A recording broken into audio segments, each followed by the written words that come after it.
Хатуу хөдөлж огцом охирчв. Энэ таравс хэрчиг арга нь үнэхээр тайвшруулдаг. Том таравсыг жигтгэн 9 хэсэг болгон хэрчинэ. Дараа нь жижиг утгаар таравсны үрийг ялгаж авна. Дараа нь жимсний зүйлийн эдийг бүхэлд нь авч бэлтгэн. Та өнөө зочид буудлын гал таван жимсний тавыг бэлтгэхэд тэргэлтэй гэж бодож байна уу? Үүндээ энэ таравсны мөсөн чихэр үлдэрдэг үйлдвэр юм. Энэхүү нарийн ажиллагаа ямар нэгэн нэмэлт байд загуулаагүй учраас энэ үйлдвэрсэн таравсны мөсөн чихэр иргэдийн талархлыг хүлээдэг. Жүжүүлсэн таравсны зүйлийн эдийг шүүсээ шахагчид хийн. Зөвхөн 2 секундын дараа таравсны шүүс бэлэн болно. Үүний зорилго нь мөсөн чихрийг илүү жимслэг амттай байлгах явдал юм.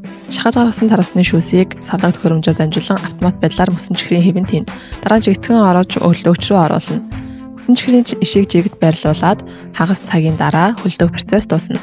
Бүх хэвийг гаргаж аваад халуун усны саванд хийн. Халуун усаар халаахад мөсөн чихэр хэвнээсээ амархан гарна. Дээр байрлах гар мөсөн чихрийг хэвнээс илбэрхэн гаргаж авна.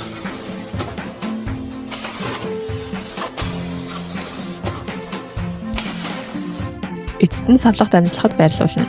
Савлах машин автоматар тусаж бооно. Ингээд нэг ширхэг зөвхөн таравсны өөрийн амтаар хийгдсэн мөсөн чихэр инхүү бэлэн болно. Амталж үзвэл багтаа иддэг байсан ам санагдаж байна уу?